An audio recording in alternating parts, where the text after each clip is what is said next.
పచ్చిక బయళ్ళే కాదు, శాంతికరమైన జలాలే కాదు, గాఢాంధకారపు లోయలు నీకు ఎదురవుతూ ఉంటాయి. ఒక విషయాన్ని మర్చిపోవద్దు, ఆయన దుడ్డు కర్ర, ఆయన దండము నిన్ను ఆదరిస్తుంది. నీ భర్త నిన్ను వేధిస్తున్నాడా? నీ భార్య నీ మీద సణుక్కుంటుందా?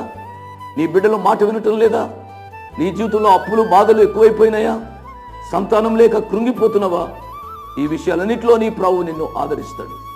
ఆయన మీద అచంచలమైన విశ్వాసం కలిగి ఉండాలని ప్రభు పేరిట నేను మనవి చేస్తున్నాను. యెషయా గ్రంథం 50వ అధ్యాయం 4వ వచనం నుంచి 9వ వచనం.